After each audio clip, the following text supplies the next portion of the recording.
Welcome to today's Explainer. Most of us just kind of accept cognitive decline as a given, right? We think of it as an inevitable part of getting older, a downhill slope we all eventually have to ride. But what if I told you the ultimate brain training tool wasn't an app on your phone, but a motorcycle throttle? Today, we are unpacking a really fascinating, completely science-backed discovery about an unexpected cure for that mental fog. We're going to dive into something called the 50% rule and look at how the literal physical act of riding a motorcycle might just be your secret weapon for cognitive longevity. Let's get right into it. Seriously? Have you ever walked into a room and just completely blanked on why you went in there? Yeah, I think we all have. And usually we just laugh it off, call it a senior moment, and move on. But deep down, there's often this quiet, nagging anxiety that maybe our best mental years are actually behind us, especially once we hit our 40s and 50s. We've literally been conditioned to believe that mental fog and cognitive decline are just a natural part of aging that we simply have to put up with. So when our memory starts slipping, what do we usually do? We download brain training apps, or maybe we start doing daily crossword puzzles. But what if the real solution is actually sitting out in your garage right now? What if the secret to rebuilding your working memory isn't sitting quietly on the couch, but actually getting out there on two wheels?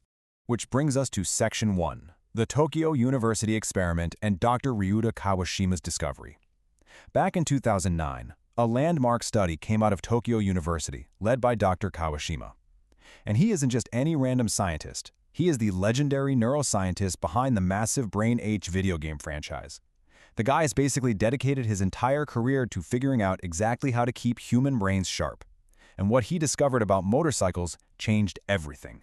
For this study, Dr. Kawashima zeroed in on a very specific group of people he called dormant riders. Basically, these were men in their 40s and 50s who hadn't touched a motorcycle in over a decade. Honestly, their brains were kind of stuck in the comfortable, predictable, air-conditioned rut of modern life. So, he split this group right down the middle for a 2-month experiment. Half of them just kept up their normal daily routines. The other half, they were tasked with riding a motorcycle every single day. And the results? Well, they saw a staggering 50% jump.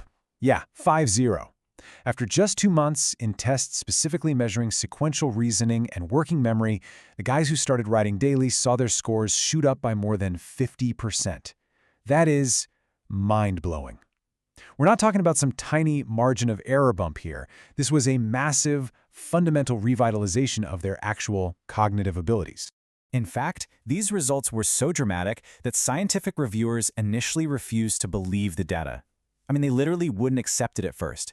That is exactly how staggering this finding was. The scientific community was highly skeptical because it just seemed entirely impossible that a mechanical physical activity, like riding a bike, could yield better results than targeted, puzzle-based brain training.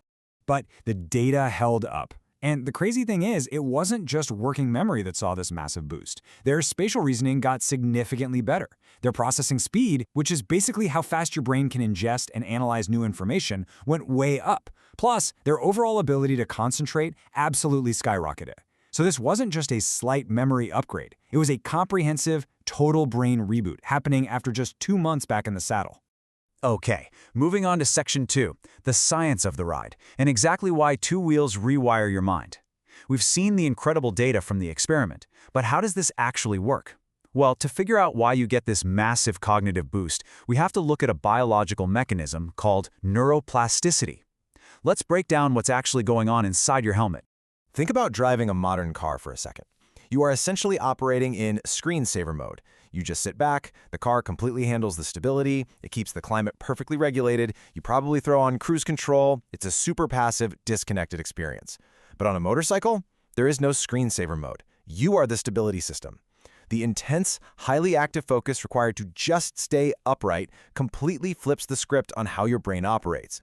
Because you are the stability system, your brain takes on what we call a motorcycle cognitive load. You are constantly processing your physical balance. You're continuously scanning road conditions for debris or potholes.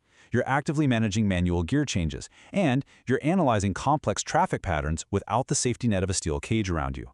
All of that at the exact same time. It is literally a non-stop, high-intensity workout for your mind.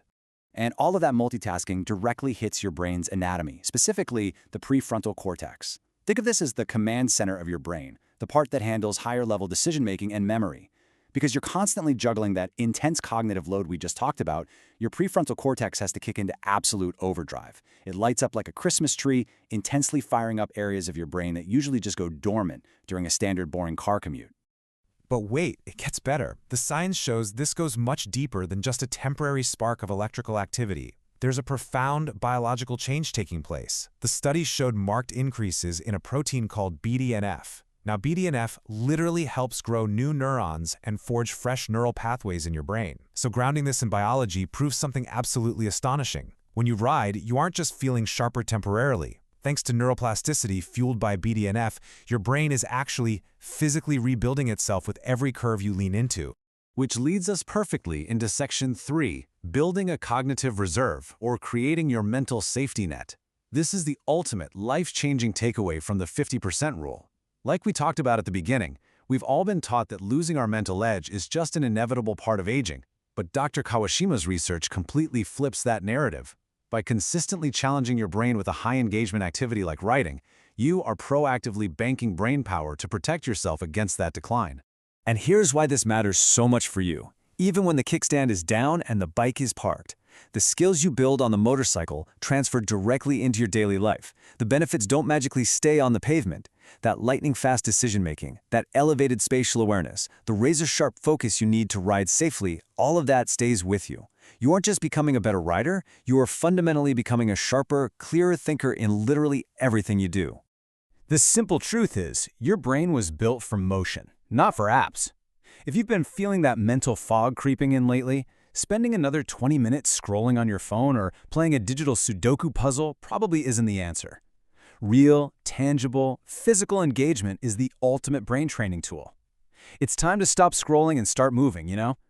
Give your brain the dynamic, challenging environment it was biologically designed to handle. So I want to leave you with this final provocative question to think about. Has riding sharpened your focus? If you already ride, have you noticed your mind feeling clearer or your focus at work getting better since you started riding more often? It is just so fascinating that simply opening the garage door could hold the absolute key to our cognitive health. Reflect on your own experiences, and remember, getting back on two wheels might just make your brain function like it's 20 years younger. Keep training that brain, and thanks so much for joining me for this explainer today.